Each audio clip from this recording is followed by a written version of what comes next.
ओम अज्ञानतिमिरन्धस्य ज्ञानाञ्जनशलाखया चक्षुरुन्मीलितं येन तस्मै श्रीगुरुवे नमः। नमो ओम विष्णुपदाय कृष्णप्रेष्ठाय भूतले श्रीमते भक्तिवेदान्तस्वामिन् इति नामिने। नमस्ते सरस्वते देवे गौरवाणी प्रचारिणे निर्विशेषशून्यवादी पाश्चात्यदेशतारिणे। जय श्री कृष्ण चैतन्य प्रभु नित्यानंद श्री अद्वैत गदाधर श्रीवासदि गौर भक्तवृंद।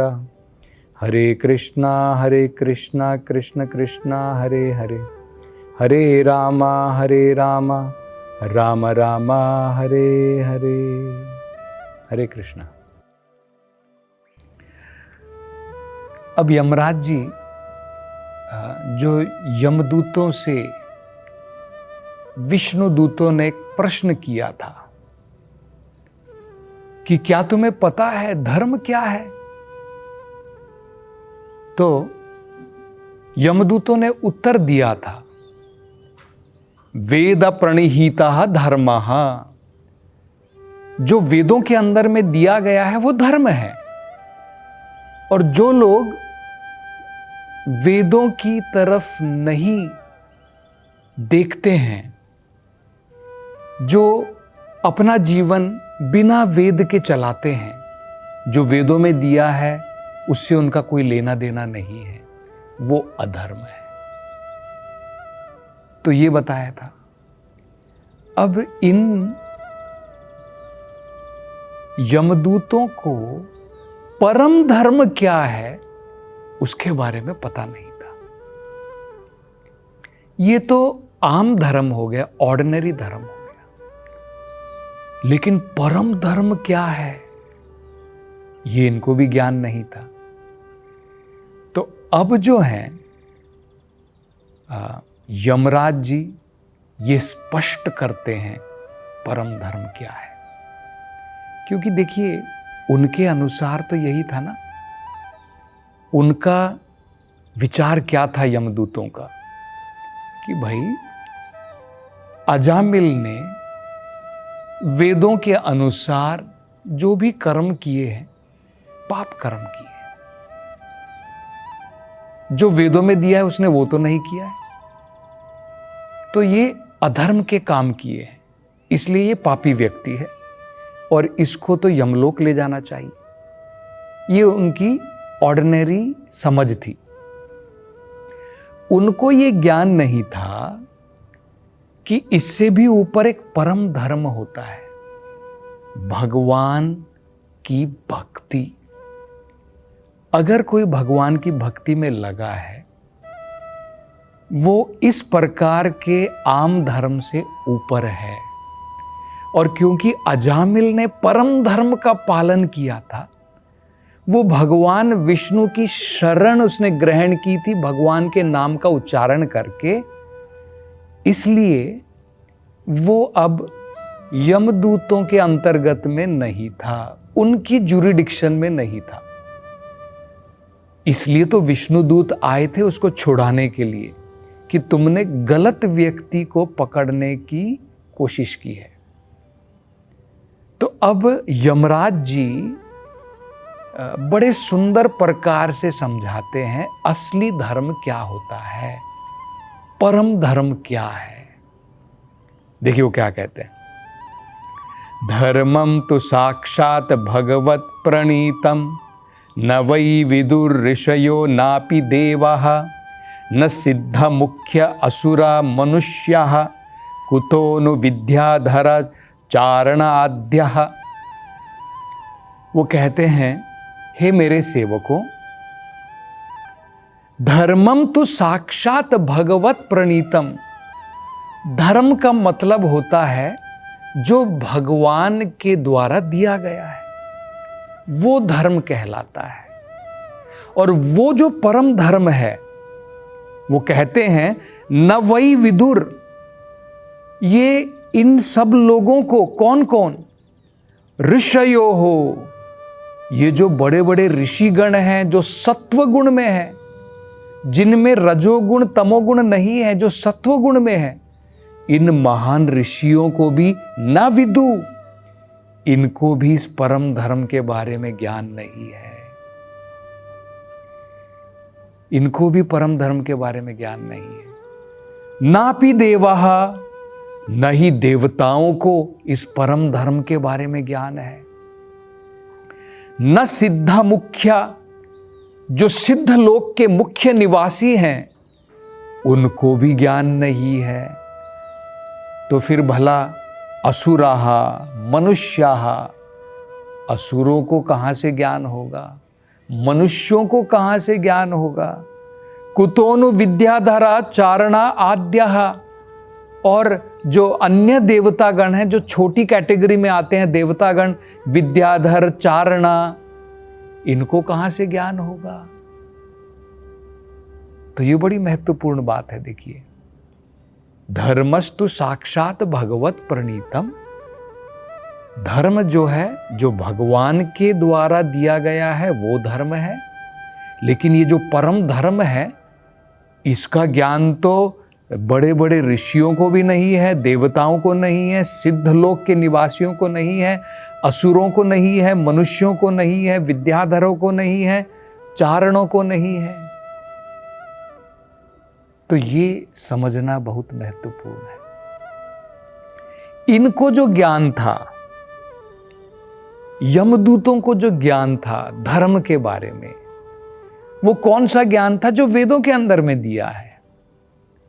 अब भगवान देखिए वेदों के अंदर में क्या बताते हैं।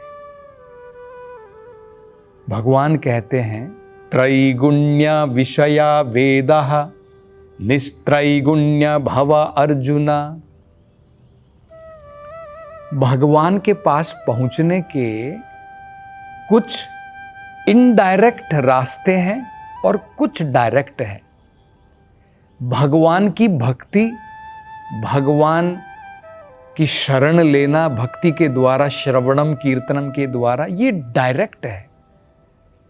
और ये जो वेदों के अंदर में दिए हैं, कर्म कांड, ज्ञान कांड, उपासना कांड, ये सब जो है धीरे धीरे धीरे करके व्यक्ति भगवान की तरफ प्रोग्रेस कर रहा है, बढ़ोतरी कर रहा है।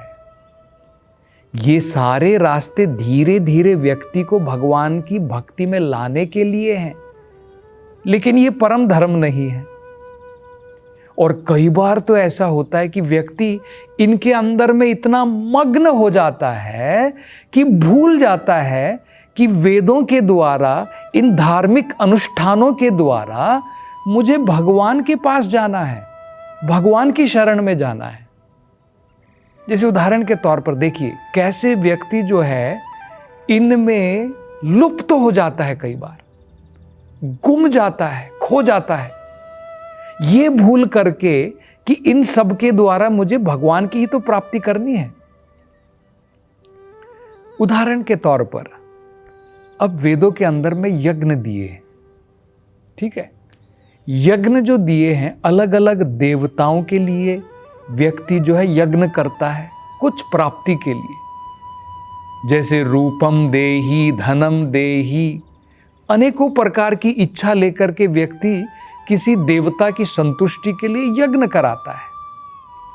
उसे ये ज्ञान नहीं है कि मैं, मान लीजिए, शनि देवता को प्रसन्न कर रहा हूं और उनकी कृपा चाहता हूं ताकि मेरे जीवन के अंदर में जो बाधाएं आ रही हैं वो दूर हो जाएं। या फिर गणपति जी की जो है हम उपासना करते हैं, उन्हें विघ्न विनाशक कहते हैं। लेकिन हमें ये ज्ञान नहीं है कि इन देवताओं के द्वारा जो भी मुझे प्राप्त होगा वो भगवान ही दे रहे हैं। तो अंत में मेरी उपासना जो है भगवान के लिए है। ये व्यक्ति को समझ नहीं रहती है। अब जैसे जब हम यज्ञ करते हैं, यज्ञ में जो आहुति डालते हैं वो किसके लिए है? यज्ञेश्वर के लिए है। भगवान अग्नि के मुख से खाते हैं, भगवान ब्राह्मणों के मुख से खाते हैं। अब अगर भगवान डायरेक्टली आ जाएं और कहें कि अब मुझे भोजन चाहिए, और ये लोग इतने अपने धार्मिक अनुष्ठानों में मग्न हैं, भगवान को कह दे नहीं भगवान मैं तो अग्नि में डालूंगा। इनको ये पता नहीं है कि अग्नि में मैं क्यों डाल रहा हूं, ताकि भगवान ही उससे खाएंगे। ये धार्मिक अनुष्ठानों में, रिचुअल्स में इतने फंस जाते हैं, उसका गोल क्या है, उसका सारांश क्या है, किस लिए कर रहा हूं, वो भूल जाते हैं। यही तो हम देखते हैं, ये जो याज्ञनिक ब्राह्मण थे, भगवान कृष्ण की लीला में ऐसा ही तो हुआ। कृष्ण और बलराम एक दिन जो है वहां पर जंगल में विहार कर रहे थे। भगवान के जो सखा थे उनको भूख लगी। उन्होंने कहा कृष्ण पास के गांव से बड़ी बढ़िया सुगंध आ रही है, कुछ ब्राह्मण लोग जो है यज्ञ कर रहे हैं और अनेकों प्रकार के खाद्य पदार्थ उन्होंने बनाए हैं यज्ञ के लिए, तो हमें जो है कृपा करके वो प्राप्त करने के लिए बताइए। तो उन्होंने कहा ठीक है। भगवान कृष्ण को मालूम था कि ये लोग तो देने वाले नहीं हैं। भगवान ने कहा कि ठीक है, फिर भी तुम जाओ और जाकर के उनसे पूछो। तो ये बालक गए और उन्होंने जाकर के इन ब्राह्मणों से कहा देखो भाई, कृष्ण और बलराम जंगल में हैं और भूखे हैं। वो चाहते हैं कि तुमने जो सामग्री बनाई है यज्ञ के लिए कृपा करके प्रदान करो, ताकि मैं ये भगवान कृष्ण को प्रदान कर सकूं। तो इन याज्ञनिक ब्राह्मणों ने इन बालकों की तरफ देखा भी नहीं, अनदेखा कर दिया। अरे ये बालक जो है हमारे यज्ञ में विघ्न डाल रहे हैं। इनको ये पता नहीं कि जिस सामग्री उन्होंने जो बनाई है यज्ञ में, वो किसके लिए बनाई है, कौन खाएगा उसको? भगवान विष्णु। और स्वयं भगवान विष्णु आकर के मांग रहे हैं द्वार पर अपने सखाओं के द्वारा कि मैं भूखा हूं, मुझे और मेरे सेवकों को, मेरे सखाओं को भूख लगी है, तुमने जो भोजन सामग्री हमारे लिए बनाई है हमें प्रदान करो। वो कह रहे हैं कि नहीं, पहले यज्ञ करेंगे। तो इनको ये ज्ञान नहीं कि यज्ञ का मतलब क्या है। यज्ञ का मतलब है ये सारी सामग्री भगवान विष्णु के लिए है, और भगवान विष्णु स्वयं वहां पर कृष्ण के रूप में आकर के पूछ रहे हैं। उन्होंने मना कर दिया। तो वापस जो है बेचारे लौट करके वापस आए कि हे कृष्ण, इन्होंने तो कुछ नहीं दिया हमें। तब भगवान कृष्ण ने कहा ऐसा करो, इनकी जो, इन ब्राह्मणों की जो पत्नी है, ये जो पत्नियां उनकी हैं, उनके पास में जाओ। ये मेरी महान भक्त है, ये तुम्हारी इच्छा पूरी करेंगी। तो तुरंत ये सखा जो है अब इन ब्राह्मण पत्नियों के पास में गए। उन्होंने कहा कि कृष्ण और बलराम भूखे हैं। जैसे ही उन्होंने ये बताया, ये ब्राह्मण पत्नियां जो है तुरंत बड़ी आतुर हो गई। उन्होंने कहा कि हे कृष्ण के सखाओं, कृपा करके बताओ भगवान कहां पर हैं, हम स्वयं ये सारी सामग्री लेकर के जाएंगी। और जब वो इतनी आतुर थी, इन ब्राह्मणों ने कहा कि तुम घर से बाहर नहीं निकल सकती हो, ये सारी सामग्री यज्ञ के लिए है। लेकिन इन्होंने एक नहीं सुनी और सारी सामग्री को लेकर के वो भगवान कृष्ण के पास में गए। तो ये अंतर होता है। देखिए, तो ये जो वेदों के अंदर में ये जो बताया गया है, अलग अलग प्रकार के यज्ञ बताए हैं, धार्मिक अनुष्ठान बताए गए हैं, अंत में हमें समझना है वेदेश्च सर्वे अहमेव वेद्याः। वेदों के द्वारा भगवान कह रहे मुझे ही तो समझना है। तो जब व्यक्ति इनमें मग्न हो जाता है और भूल जाता है कि मुझे भगवान को समझना है, वो रास्ते से भटक जाता है।